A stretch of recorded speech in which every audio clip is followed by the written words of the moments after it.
इस्वी सम्वत 19 जनवरी सन् 2021 काठमाडौँमा रेडियो एनआरएन 99.1 देशभर विभिन्न एफएम र संसारभर रेडियो nrn.com मार्फत प्रसारण भइरहेको नेपाली खबरमा सरोज कोइराला र सपना सिंहको नमस्कार। सुशासनमा नेपाल थप 4 स्थान तल, फरार अभियुक्तलाई धमाधम फूलमाला। 176 दिनपछि पहिलो पटक कोरोनाबाट मृतकको संख्या 0।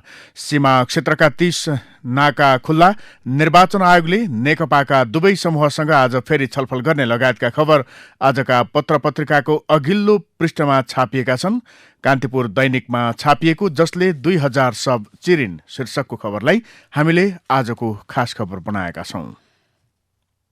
म्याग्दी सदरमुकाम स्थित बेनी अस्पतालको दक्षिणी कुनामा छ सबघर। जिल्ला अस्पतालकी कार्यालय सहयोगी लक्ष्मी किसान आम महिलाको भन्दा फरक काम गर्छिन्, जुन गर्ने आँट र संयोग जो कसैलाई जुर्दैन। जिल्लाभरिमा आत्महत्या वा अप्राकृतिक कारणले मृत्यु भएकाको अन्तिम संस्कार हुनु अघि सब लक्ष्मीकामा पुग्ने गरेका छन्। पोस्टमार्टमका लागि अस्पताल पुगेका सबलाई पहिले उनी निर्वस्त्र बनाउँछिन्, डाक्टरको निर्देशन अनुसार चिरफार गर्छिन्, अंगहरू झिक्छिन् अनि पुनः त्यसलाई शरीरभित्र राखेर सिलाउँछिन्। डाक्टरले नियालेर उनको सबै काम हेर्दै पोस्टमार्टम रिपोर्ट तयार पार्छन्। रिपोर्ट र चिरिएको शव दुवै बोकेर आफन्त सद्गततिर लम्किन्छन्। लक्ष्मीको दैनिकी यसरी बित्न थालेको 15 वर्ष पुगिसकेको छ। यसबीचमा उनले 2000 भन्दा बढी शव चिरिसकेकी छन्। उनी अस्पतालको शौचालय पनि सफा गर्छिन्। देख्दा साधारण लक्ष्मीको जब मानिस यस्तो असाधारण अनुभव सुन्छन् तब अचम्म मानेर उनलाई हेर्छन्। लक्ष्मीको अनुभवले भन्छ, पोस्टमार्टम गर्न मानिसले ठाने जस्तो सजिलो छैन। कहिलेकाहीँ सडे गलेका र अति दुर्गन्धित शव पनि हुन्छन्। त्यस्तो शवलाई छुन्न भन्न मिल्दैन, चिरफार गर्नै पर्यो भन्छिन्। यस्तो बेला सहने शक्ति पनि चाहिँदो रहेछ। नेपाली रेडियो नेटवर्कको नेपाली खबरमा अब पहिलो पृष्ठका खबरहरू। नेपालमा भ्रष्टाचार वृद्धि, सुशासनमा 4 स्थान तल शीर्षकमा नयाँ पत्रिकाले खबर लेखेको छ। ट्रान्सपरेन्सी इन्टरनेसनलले पछिल्लो 1 वर्षमा नेपालमा भ्रष्टाचार बढेको रिपोर्ट सार्वजनिक गरेको छ। सुशासनमा 50 भन्दा कम अङ्क ल्याउने देशलाई भ्रष्टाचारग्रस्त भनिन्छ। नेपालले 33 अङ्क मात्रै ल्याएको छ। अघिल्लो वर्ष नेपालले 34 अङ्क पाएको थियो। सन् 2020 को भ्रष्टाचार अवधारणा सूचकाङ्क CPI सार्वजनिक गर्दै ट्रान्सपरेन्सीले सुशासनमा नेपाल 113 बाट 117औं स्थानमा खस्किएको उल्लेख गरेको छ। भ्रष्टाचार नियन्त्रणको प्रयास पर्याप्त नहुनु, सार्वजनिक क्षेत्रमा भ्रष्टाचार र अधिकारको दुरुपयोग रहनु र व्यवसायमा घुसखोरी कायमै हुनुले पनि नेपाल झन पछि परेको प्रतिवेदनमा उल्लेख छ। ट्रान्सपरेन्सी इन्टरनेसनल नेपालकी अध्यक्ष पद्मिनी प्रधानाङ्गका अनुसार सार्वजनिक पद धारण गरेका व्यक्तिहरूले व्यक्तिगत स्वार्थका लागि पदको दुरुपयोग गरेकाले नेपालको स्थान खस्किएको हो।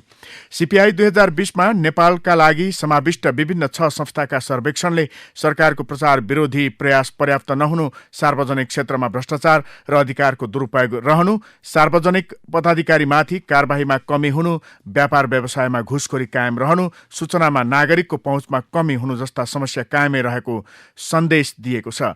ट्रान्सपरेन्सीको प्रतिवेदनमा भनिएको छ, ट्रान्सपरेन्सी इन्टरनेसनलले भ्रष्टाचार नियन्त्रण गर्न नियमनकारी निकायहरूको सशक्तिकरण, खुला तथा पारदर्शी ठेक्का प्रक्रिया, लोकतन्त्रको रक्षा, नागरिक संस्थाको स्वतन्त्रता, तथ्याङ्क सम्प्रेषण र सूचनामा पहुँच जस्ता सुझाव दिएको छ।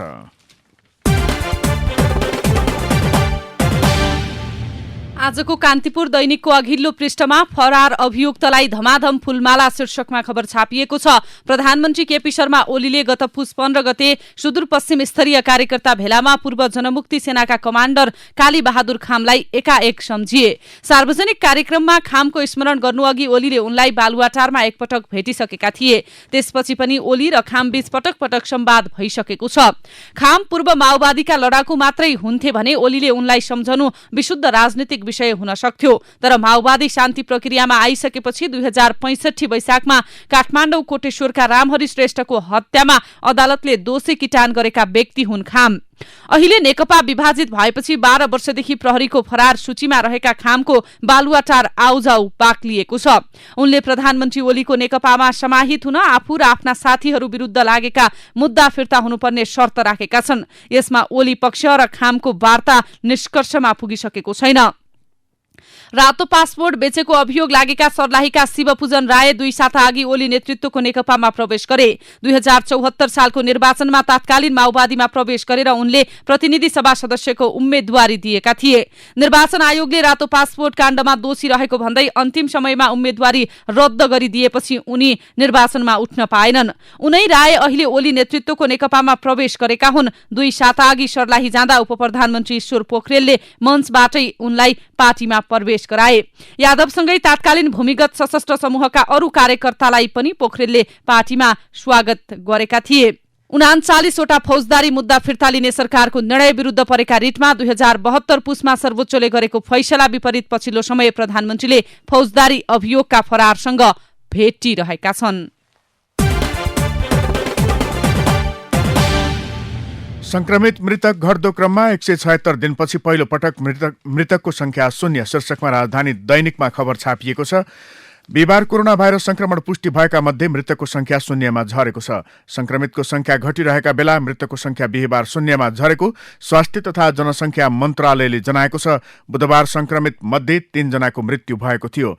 गत 18 साउन 2077 मा संक्रमित मृतकको संख्या शून्यमा सीमित हुन पुगेको थियो। त्यसोता संक्रमित मृतकको संख्या दैनिक बढ्दो क्रममा थियो। 17 साउनमा कुल मृतकको संख्या 56 थियो। 18 साउनमा पनि कुल संक्रमित मृतकको संख्या 56 थियो। हालसम्म संक्रमित मध्ये 2020 जनाको मृत्यु भएको छ। माघ दैनिक संक्रमितको संख्या 500 भन्दा कम रहेको छ।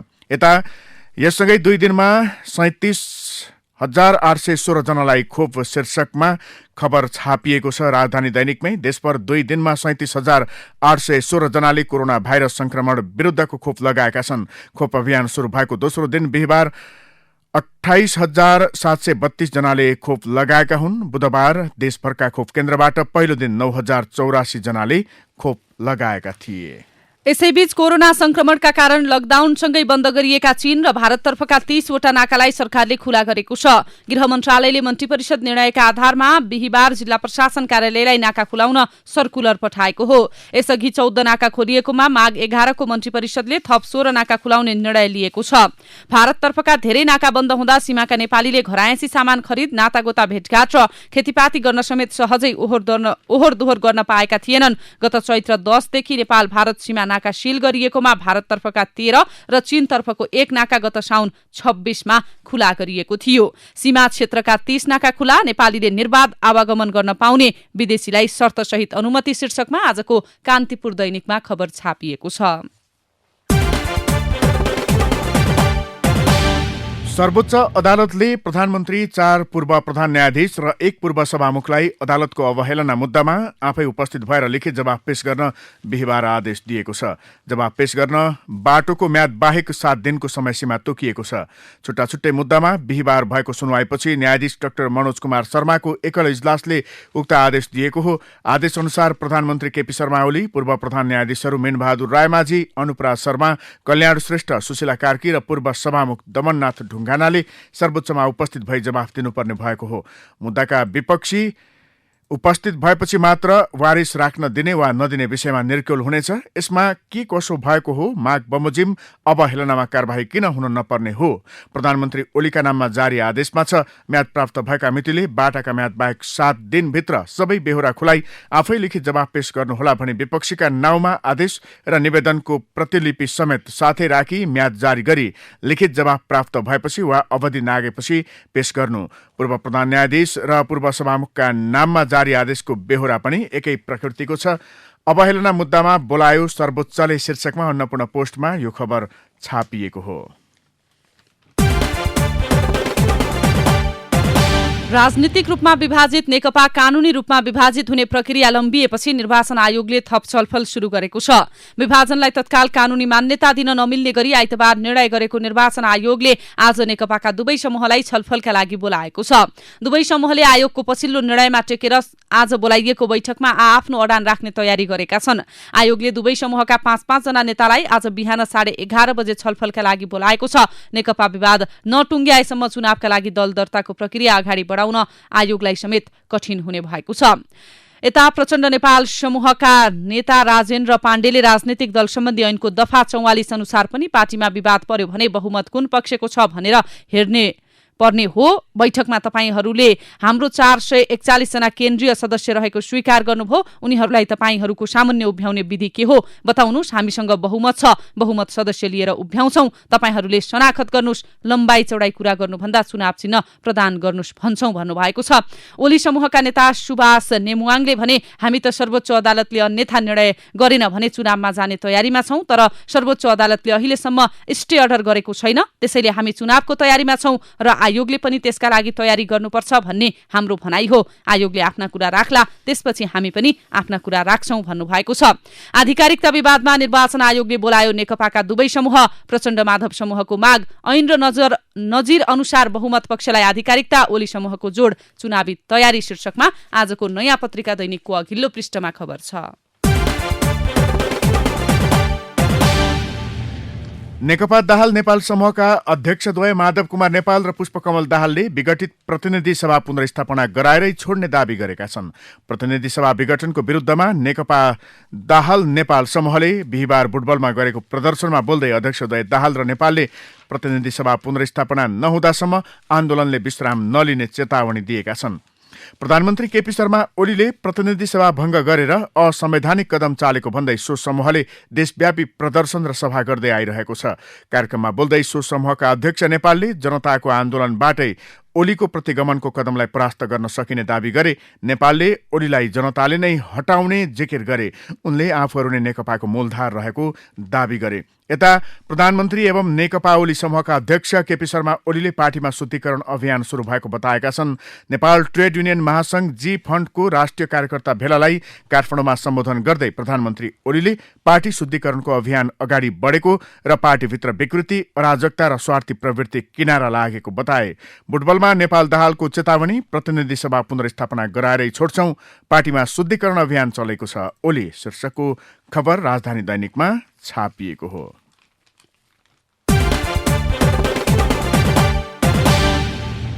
मोरङको बुढीगंगा गाउँपालिका 2 स्थित Birat medical college and teaching hospital प्राय विवादमा आइरहन्छ। बिरामीको गलत उपचारदेखि ठगीसम्मको घटनामा जोडिने यो अस्पतालको अर्को घटना समेत सार्वजनिक भएको छ।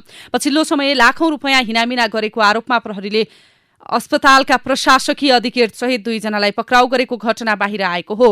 फर्जी कर्मचारी देखाएर लाखौं रकम हिनामिना गरेको आरोपमा विराट मेडिकल कलेजका प्रशासकीय अधिकृत जनकपुर 8 घर भई विराटनगर बस्दै आएका 42 वर्षीय सुधीर सिंह राठौड र कम्प्युटर शाखामा कार्यरत सुनसरी देवानगञ्जका 20 वर्षीय राज नारायण चौधरी पक्राउ परेका हुन्। राठौड करिब 4 वर्ष अघिदेखि विराट मेडिकल कलेजमा कार्यरत छन्। उनले अस्पतालमा जागिर खान आवेदन दिएका 5 जना व्यक्तिहरूको नागरिकता प्रयोग गरी लाखौं रकम हिनामिना गरेको आशंका गरिएको छ। सोही उजुरीका आधारमा प्रहरीले उनीहरूलाई पक्राउ गरेको हो। विराट मेडिकल कलेजभित्र लाखौं रकम हिनामिना नभएका कर्मचारीको नाममा तलब भुक्तानी आरोपमा प्रशासकीय अधिकृत पक्राउ शीर्षकमा आजको हिमालय टाइम्समा खबर छापिएको छ। अब भित्री पृष्ठका खबर। सामुदायिक विद्यालयको शैक्षिक स्तर उकास्ने उद्देश्यले तय गरिएको राष्ट्रपति शैक्षिक सुधार कार्यक्रमका लागि आवेदन माग गरिएको छ। यसअघि आह्वान गरिएको सबै निवेदन खारेज गरी नयाँ प्रक्रियाबाट चालु आर्थिक वर्षका लागि आवेदन माग गरिएको शिक्षा, विज्ञान तथा प्रविधि मन्त्रालयले जानकारी दिएको छ। कमल पोखरीमा फुलेको कमलको फूललाई आफ्नै हातले छोएका घनश्याम राज कर्णिकारलाई कमल पोखरी पुनर्निर्माण हुन लाग्यो भन्दा निकै खुसी लागेको थियो। तर पोखरी पुनर्निर्माणमा भएको ढिलासुस्ती र मौलिकता मासेर हुन लागेको पुनर्निर्माणले उनलाई दुखी बनाएको छ। कमल पोखरी पुनर्निर्माण हुनु राम्रो हो, यसबाट हामी कमल पोखरीवासी खुसी छौं। तर जुन तरिकाले अहिले पोखरीको पानी सुकाउने काम सुरु भयो अनि कंक्रिट बिछाएर काम गर्ने भन्ने सुन्नमा आयो, यो त पटक्कै सुहाउने कुरा होइन, राज कर्णिकारले भने। असारमै पुनर्निर्माण सक्नुपर्ने कमल पोखरीमा बल्ल काम सुरु भएको छ। पुरातात्विक पहिचान मेटेर सिमेन्टको पोखरी बनाउन थालिएपछि आन्दोलन पनि जारी रहेको छ। सिराहाको नवराजपुर गाउँपालिकामा गत साउनमा सुबिसु केबल नेटले निशुल्क इन्टरनेट जडान गरिदिएको थियो। नेपाल दूरसञ्चार प्राधिकरण अन्तर्गतको ग्रामीण दूरसञ्चार विकास कोषको रकममा ठेक्का पाएर सुबिसुले जोडिदिएको इन्टरनेट सुरुका 2-4 दिन त चल्यो, तर अहिले पुरै बन्द भएको गाउँपालिकाका प्रमुख प्रशासकीय अधिकृत अमरेन्द्र कुशियाइतले बताए। इन्टरनेटले काम गरेन भनेर सुबिसुमा सम्पर्क गरेको उल्टो धम्क्याउँछन्। अब गुनासो लिएर कहाँ जाउँ, उनले भने। सिराहामा मात्रै होइन, धनुषाको धनौजी गाउँपालिकाको अवस्था पनि उस्तै छ। सुबिसु नेटवर्कले करिब 6 महिना अगाडि गाउँपालिका कार्यालय वडा कार्यालय, विद्यालय र स्वास्थ्य संस्थामा समेत इन्टरनेट जडान गरिदिएको थियो। कोभिड-19 को असर कम भएसँगै बैंकहरूको नाफामा सुधार आउन थालेको छ। गत असार र असोजको तुलनामा पुसमा बैंकको खुद नाफा घट्ने दरमा कमी आएको छ। आर्थिक गतिविधि बढेकाले बैंकहरूको कर्जा प्रवाह बढेको, ब्याज उठ्न थालेको र कर्जा असुली पनि भएकाले नाफा सुध्रिँदै गएको बैंकरहरूले बताएका छन्। गत पुसमा 27 वाणिज्य बैंकको नाफा 31 अर्ब रुपैयाँ पुगेको छ। विदेशबाट सेवा वा वस्तु खरिद गरी बापत गर्नुपर्ने भुक्तानीमा भोग्नुपर्ने झन्झट अन्त्यका लागि प्रक्रिया सुरु भएको छ। नेपाल राष्ट्र बैंकले यसका लागि अनलाइन मार्फत विदेशी सेवा आयात बापत विदेशी मुद्राको सटही सुविधा उपलब्ध गराउने सम्बन्धी व्यवस्थाको प्रारम्भिक मस्यौदा तयार गरेको छ। उता जापानमा नेपाली श्रमिक पठाउन 2 पटक समझदारी भए पनि समझदारी गर्ने र कार्यान्वयन गर्ने निकायको स्तरको द्विविधाले श्रमिक लैजान समस्या भएको छ। नेपाल सरकारले सन् 2003 मा जापान इन्टरनेशनल ट्रेनिङको अपरेसन अर्गनाइजेसन मार्फत नेपाली प्राविधिक परीक्षार्थी जापान पठाउने समझदारी भएको थियो। मुलुकको आर्थिक विकासमा महत्वपूर्ण भूमिका निर्वाह गर्ने भन्दै सरकारले 24 आयोजनालाई राष्ट्रिय गौरवका आयोजनाको नाम दिएको छ। तर प्राय आयोजना लामो समयदेखि पूरा हुन सकेका छैनन्। ठूला र सबैको चासोमा परेका आयोजनाको प्रगति अति सुस्त छ। एउटा उदाहरण हो मेलम्ची खानेपानी आयोजना। काठमाडौँवासीले मेलम्चीको पानी आउला र उपभोग गर्न पाइएला भनेको लामै समय भयो, अझै पानी कहिले आउँछ टुङ्गो छैन। खानेपानी मन्त्रालयले भने समय समयमा पानी ल्याउने समय घोषणा गर्न बिर्सिदैन, तर मेलम्चीको पानी मेलम्चीमै रह्यो। उपत्यकामा 17 करोड लिटर खानेपानी वितरण गर्ने उद्देश्य सहित आर्थिक वर्ष 2055-56 मा शुरू भएको आयोजना आर्थिक वर्ष 2071-72 मा सकिनुपर्ने हो, तर पटक पटक समय थपिए पनि काम सकिएको छैन। काठमाडौँ उपत्यका बाहिरबाट पनि सुन वितरण हुने भएको छ। काठमाडौँबाट मात्रै सुन वितरण गर्दा व्यापारीलाई समस्या भएको भन्दै अबदेखि उपत्यका बाहिरबाट पनि सुन वितरण गर्न लागिएको हो। नेपाल सुनचाँदी व्यवसायी महासंघको छलफलमा बैंकर संघका पदाधिकारीले उपत्यका बाहिरबाट पनि सुन वितरण गर्न सहमति जनाएका हुन्। अब शेयर बजार साताको अन्तिम दिन बिहिबार नेप्से परिसूचक 16 अङ्कले घटेर 2425 बिन्दुमा आइपुगेको छ। नेप्से यससँगै 2 पटक 2440 आसपासबाट घट्न लागेको देखिन्छ। नेप्से सूचकाङ्क घटे पनि कारोबार रकम भने नयाँ रेकर्ड कायम भएको छ। बिहिबार बजारमा एकै दिन 9 अर्ब 89 करोड रुपैयाँको शेयर किनबेच भएको छ। अब विदेशका खबर। कोरोना भाइरसको पहिलो चरण भन्दा दोस्रोमा संक्रमण बढेपछि युरोपेली देशहरूले झन कडा लकडाउन गरेका छन्। सन् 2021 को सुरुवातदेखि विभिन्न देशले कर्फ्यू, लकडाउन, संक्रमण र मृत्युका नयाँ आयामसित लड्न झन कडा उपाय सुरु गरेका हुन्। फ्रान्समा डिसेम्बरबाट साँझ 8 बजेदेखिको कर्फ्यू समय बढाएर साँझ 6 बजेदेखि नै लागू गरिएको छ। युरोपियन युनियन EU बाहिरबाट आउने जो कोहीले पनि फ्रान्समा 72 घण्टाभित्र भाइरसको परीक्षण गरी एक साता एकान्तवास बस्नै पर्नेछ। अब खेल र खेलाडीका खबर। सशस्त्र प्रहरी बलको एपीएफ क्लब राष्ट्रिय महिला लीगको डिफेन्डिङ च्याम्पियन हो। यसपालि पनि एपीएफले उपाधि जोगाउने अनुमान गरिएको छ। उपाधि रक्षाको अभियानमा एपीएफलाई विभागीय प्रतिद्वन्दी द्वय पुलिस र आर्मीले कडा चुनौती दिने अपेक्षा गरिएको थियो, तर मैदानमा त्यस्तो भएको छैन। लीगको 12 खेल सकिदासम्म एपीएफ रोकिने कुनै संकेत देखिएको छैन। साधुबाटो स्थित एन्फा कम्प्लेक्समा बिहिबार पुलिसमाथि 3-0 को जित रचेको एपीएफले 100% नतिजासहित 4 खेलबाट 12 अङ्क जोडेको छ। अब कला र साहित्यका खबर। एक साथ 2 वटा लोकदोहोरी गीतले 1 करोड दर्शक भ्यूज पाएको छ। खेम सेन्चुरी र सुमन थापाको स्वरमा रेकर्ड भएको गीत झ्यालमा पर्दा छ र समीक्षा अधिकारी अर्जुन सापकोटा र रबिन लामिछानेको स्वरमा रहेको गीत पछ्यौरी लिस्यो बुधबारबाट करोड भ्यूज पाएको हो। यी दुवै गीतका स्रष्टाहरूले काठमाडौँमा बिहिबार छुट्टा छुट्टै प्रेस भेटघाट गर्दै आफ्नो गीतले पाएको सफलताको खुशी पनि मनाएका छन्। अब विचार विश्लेषण। रैथाने उत्पादनको ब्रान्डिङ सराहनीय शीर्षकमा आजको कान्तिपुर दैनिकले सम्पादकीय विचार छापेको छ। स्थानीय पहिचानसहित जोडिएका खास उत्पादनहरू बिक्री गर्न पछिल्लो समय युवा उद्यमी अभियान कर्मीहरू पनि जुर्मुराएका छन्। सरकारले आफ्नो स्वामित्वको कम्पनी लगायत यस्तो अभियान सञ्चालन गर्नेहरूलाई पनि सघाउनुपर्छ। आफ्ना नीति तथा कार्यक्रम त्यही अनुसार बनाउनुपर्छ। पक्कै पनि अहिले सहर बजारमा बिक्री वितरण गर्न थालिएका स्थानीय खाद्यान्न तथा फलफुलले बजारको कुनै निश्चित हिस्सा ओगटिहाल्न सक्दैनन्, तर कुनै खास गाउँ ठाउँ र क्षेत्रको उत्पादनलाई देशको अर्को भूभागमा चिनारी दिलाउनु मात्रै पनि हालका लागि ठुलै काम हो। सीमित मात्राकै यस्ता चिजबिजहरूले आयातित सामग्रीहरूलाई विस्थापित गर्न त नसक्लान्, तर पनि यिनले नेपालीपनको आभास भने पक्कै दिलाउनेछन्। आजको अन्नपूर्ण दैनिकले 4 ताराको उदय शीर्षकमा महेन्द्रमान सिंहको विचार छापेको छ। दोषी ठहर्याइएका मध्ये शुक्रराज शास्त्री, दशरथ चन्द, धर्मभक्त माथेमा र गंगालाल श्रेष्ठलाई मृत्युदण्डको सजाय तोकियो। गणेशमान सिंह र हरिकृष्ण श्रेष्ठ लगायत 11 जनालाई आजन्म कैदको सजाय सुनाइयो। अन्य 10 जनालाई 10 देखि 18 वर्षको कैद सजाय तोकियो। तीमध्ये केदारमान बेथिती र धर्मभक्त एमीलाई 18 वर्ष, गणेशराज वन्त, मरिसमान नकर्मी र सिद्धिचरण श्रेष्ठलाई 12 वर्ष कैद भएको थियो। टंकप्रसाद आचार्य र रामहरि शर्मालाई भने छुट्टै सजायको व्यवस्था गरियो। हिन्दू शास्त्रमा ब्राह्मणहरूको ज्यान लिन वर्जित गरिएकाले 4 पाटे मोडेर सुँगुरको छालाले बेरेर शहर घुमाएर आजन्म कारावास पठाइयो। राजाका विषयमा रत्नमानको सुझावप्रति प्रधानमन्त्री सहमत भए पनि सबै सामु सच्याएको उनलाई पचेको थिएन। त्यसैले उनले बन्दीहरूलाई तोकिएको सजाय सुनाउन लगाए। रत्नमानले आफ्नो नाति गणेशमान सिंहलाई दिएको सजाय पनि ठूलो स्वरमा सुनाए। मृत्युदण्डको सजाय सुनेपछि दशरथ चन्दले छाती ठोक्दै म कति भाग्यमानी रहेछु, मेरो बाजे र बाबु पनि राणाहरूसँग सङ्घर्ष गर्दै अमर भए, अहिले मेरो पालो आयो भन्दै कड्के। हामीले राणाहरूको अन्त्य देख्ने छैनौं, तर तिमीहरूले यिनीहरूको पतन अवश्य देख्नेछौ। यिनीहरू धेरै दिन टिक्ने छैनन्। सुरो हुनु, कसैले माफी नमाग्नु, जसले त्यस्तो गर्ला उसलाई भावी सन्ततिले कदापि क्षमा गर्ने छैनन्। त्यसपछि उनले एक अधिकारीलाई बोलाएर भने, मलाई नझुण्डाइयोस्, मेरो छातीमा गोली थाप्न तयार छु। नेवार भए पनि मेरा भाइ गंगालाल पनि त्यत्तिकै बहादुर छ। हामी दुवैलाई गोली हान्न तिम्रो मालिकलाई भनिदेऊ।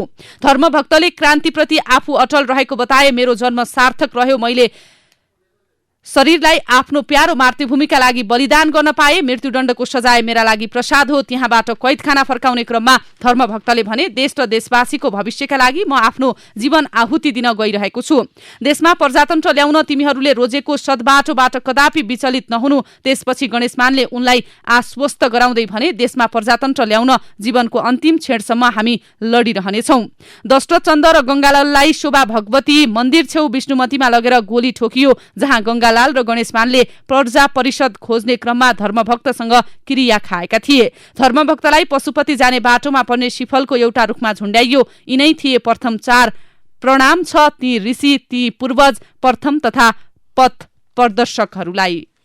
हस्त अहिलेको नेपाली खबर यति नै। नेपाली रेडियो नेटवर्कमा यसपछि पत्रकार ऋषि धमलाको साथमा नेपाली बहस सुन्न सक्नुहुनेछ। नेपाली रेडियो नेटवर्क सुन्दै गर्नुहोला।